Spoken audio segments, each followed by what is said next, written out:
I do not mess with Sunday scaries. I mess them up.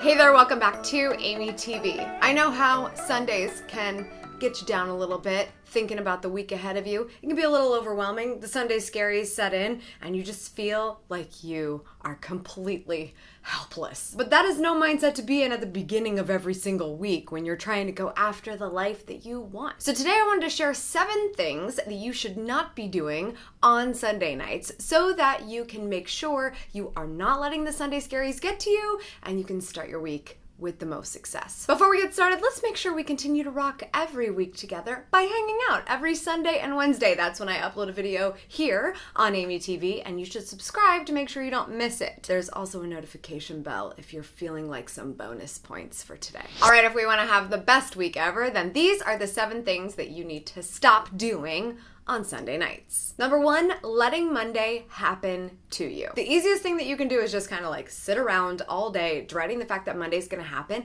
and you're just sort of like, nothing I can do about it. I guess I'm just gonna have to be a victim to whatever comes my way. Instead, you should be thinking about how you can prepare to happen to Monday. Yeah, here comes Hurricane You, ready to do something. I don't know where I was going with that, but yeah, I think you get my gist. Take a good look at what's on your plate tomorrow. What's gonna happen? What's the worst thing that could happen tomorrow? What's the biggest thing that you have going on tomorrow? What do you have to get done? What is looming over that one more night of sleep? Take it in. Maybe start writing down some notes about how you plan to handle it, how you plan to knock it out of the park. Start to work through it without actually having to do the work so you don't feel like you're going in blind. Another thing you can do is to start planning what's going to happen additionally, things you want to happen tomorrow. You might get a few tips on calendar blocking in order to make this happen. So how do you start your morning? How are you going to make it your day, not just what happens to you? Simply falling victim to everything that you have to do on Monday is a great way to not own your week. Let somebody else own it. Let the rest of the world own it. Let your to-do list own you. Screw that.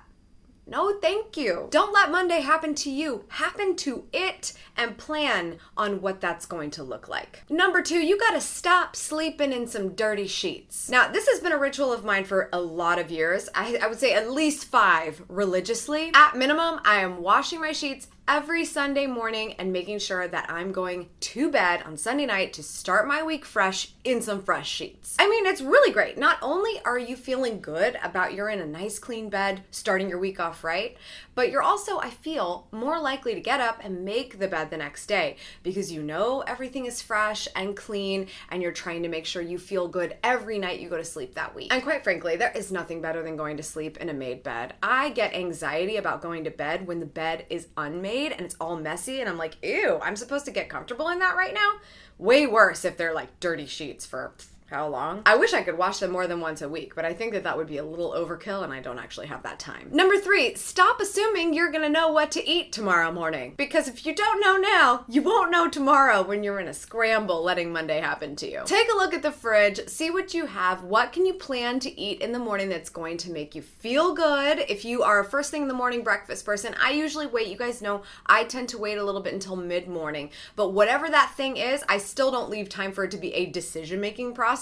I make sure that it is prepped and ready for me to grab at that time that it is to eat. So if you don't have something prepped and ready, then you're really not setting yourself up for success, especially if you end up waking up late or something happens. Do not let your energy level and your appetite be the last thing that you care for, because that's a great way to nosedive into the ground by 10 a.m. Number 4, you gotta stop pretending like procrastinating is a great idea. Now, I like to procrastinate like the best of them. However, I also know when I'm going to be putting myself in a crummy situation. So if there are dishes left over from Sunday night dinner, I'm gonna get that done before Monday, because I can tell you right now, if I wanna have an awesome Monday, I do not wanna look at a full sink of dishes. If there's some kind of homework due this week and I forgot to make time for it when I was supposed to, then you know what? That's what I'm gonna do my early Sunday evening so that I make sure I tie up everything with a pretty little bow so I wake up the next morning and I can just grab it and get out. When I was in school, I used to tell myself I would just do my homework in the morning before I go to school, but does that ever work? It never worked for me. Come on, be real. Number 5, you gotta stop being lazy. And that's sort of an overgeneralization. I'm just gonna basically say for this one, get a little bit of activity in your life. Now, I personally do not prefer to do workouts on Sundays because it's called Sunday Fun Day for a reason, and working out is not fun. However, I do like to hit my steps.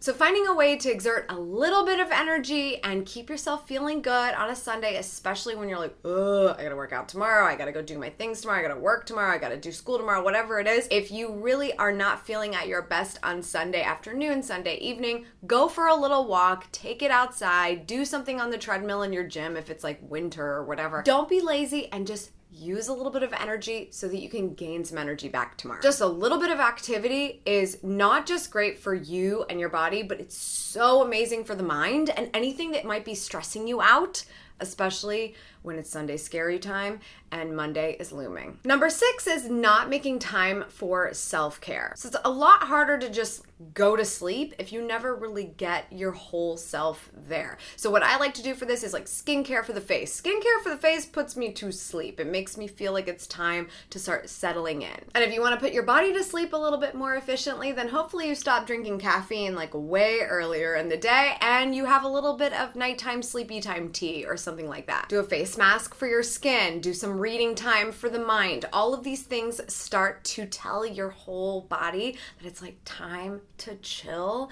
and drift off to sleep beautifully. A different idea could be for you to stay up late, watch TV, movies, whatever is on YouTube, and just letting other people's ideas and thoughts come into your head instead of you controlling that, which is how we get back to that scary mindset in the beginning. Instead of you deciding how your week is going to go, you're letting the rest of the world decide, which is not ideal, in my opinion, when you're going after the life that you want, not what others want. And the number 7 thing you should stop doing on Sunday nights, very unpopular with many, is sleeping with your phone. One of my favorite things to do every night is tuck my phone in bed on its charger in this office away from where I sleep. Now, I'm lucky enough where I can hear my alarm in this room, and when it goes off, I have to get up to turn it off in here. But you could also just get yourself an old-fashioned alarm clock so that you don't have your smartphone next to your bed as the excuse of I need an alarm in my room. When you do this, you might wake up in the middle of the night. What's your first instinct? You look at your phone. That's an amazing way to wake yourself up, by having a bright screen in your face at 3 o'clock in the morning. When you have to wake up a couple hours later, what is that doing for you? It's messing you up.